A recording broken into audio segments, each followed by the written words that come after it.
Hello दोस्तों, स्वागत है आप सभी का डार्क हॉर्स चैनल पे। मैंने 21 अप्रैल को अभी जो टेस्ट दिया, मॉक टेस्ट, उसमें मेरे 160 मार्क्स आए हैं। तो मेरे जो अब तक के हाईएस्ट मार्क्स रहे थे वो एक बार आए थे, वो 200 मार्क्स थे। बट उसके बाद अभी तक मैं 200 मार्क्स के लेवल को भी नहीं टच कर पाई हूँ। और ये अब अप्रैल आज 23 हो गई है।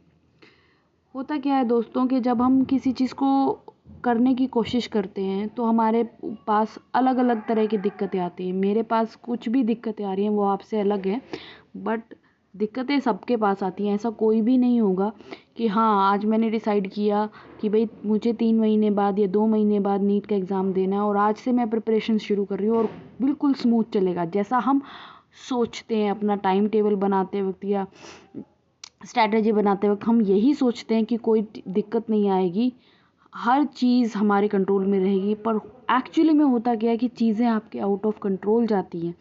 और वो क्यों होता है ऐसा? क्योंकि जब भी आप कोई रिजिड डिसीजन लेकर उस पे आगे बढ़ते हैं तो ये एक नेचर की तरफ से ही लॉ कुछ इस तरह का है कि वो आपको दिक्कतें आएंगी ही आएंगी और उसको धीरे धीरे ओवरकम करते हुए आपको एक एक अलग आइडेंटिटी आपकी बनती है, एक अलग कॉन्फिडेंस आप में आता है। और वो सभी दिक्कतें आपको पार करनी ही पड़ेंगी, वो याद भी रहती है, वो पूरी जर्नी आपको याद रहती है।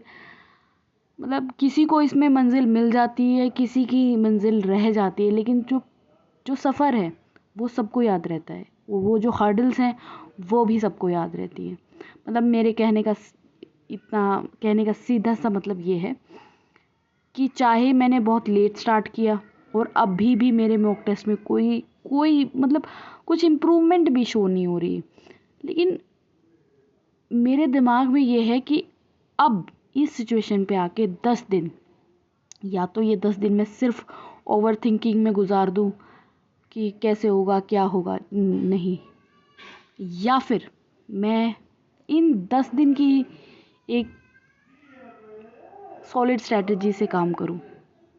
अब आप कहेंगे कि 3 महीने थे मेरे पास तब नहीं हुआ, फिर उसके बाद 2 महीने रह गए तब नहीं हुआ, 45 डेज रह गए तब नहीं हुआ। तो हर महीने में मेरे पास अलग अलग तरह के चैलेंजेस आए। मैंने अपनी तरफ से जो पर्सनल चैलेंजेस हैं, वो चाहे फाइनेंशियल को लेकर है, चाहे वो मेरी खुद की हेल्थ को लेकर है, या परिवार के इश्यूज़ हैं, फैमिली इश्यूज़ है कुछ भी, वो सब आप समझिए कि इसी वक्त सब चीज़ें जैसे सब तरफ से अटैक हो रहा है। तो होता क्या है कि इंसान ये सोचता है कि आखिर मेरे साथ ही क्यों हो रहा है। मैंने भी 21 अप्रैल को जब मैंने टेस्ट दिया, उसके बाद 2 दिन फिर मौन में चली गई। मुझे ये लगा कि आखिर मेरे साथ ही ऐसा क्यों हो रहा है। लेकिन अब मैं इस काफ़ी काफ़ी चीज़ों को देखकर और भी लोगों के जिनके थोड़े कम आ रहे हैं नंबर, उनकी बातें सुनकर मुझे एक चीज़ समझ में आई है कि ऐसा नहीं है कि मेरे साथ ही दिक्कतें हैं। दिक्कतें बहुत लोगों के साथ हैं। इस वक्त बहुत लोग ऐसे हैं जिनके मॉक टेस्ट में बहुत कम मार्क्स आ रहे हैं।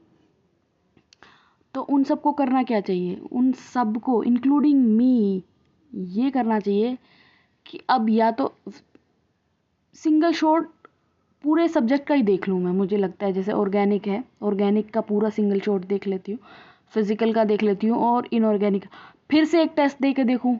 अब या और वो सिर्फ केमिस्ट्री का टेस्ट दे कर देखूँ, सिर्फ केमिस्ट्री का टेस्ट देकर देखूँ कि मुझ में कितनी इम्प्रूवमेंट आ गई है।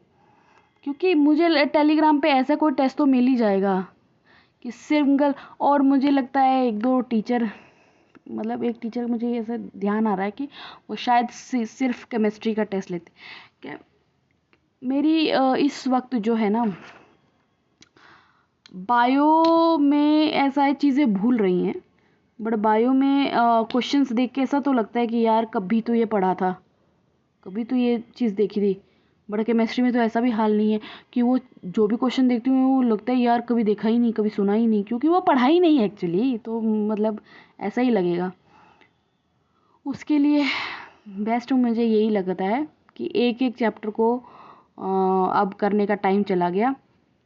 जो महा रिवीजन वीडियोस चल रही हैं वो मैं 3 देखती हूँ लगातार, ऑर्गेनिक, इनऑर्गेनिक एंड फिजिकल, तीनों की देखकर और फिर एक टेस्ट लगाती हूँ और फिर मैं आपको अपडेट करती हूँ कि मेरा उसमें स्कोर क्या रहा।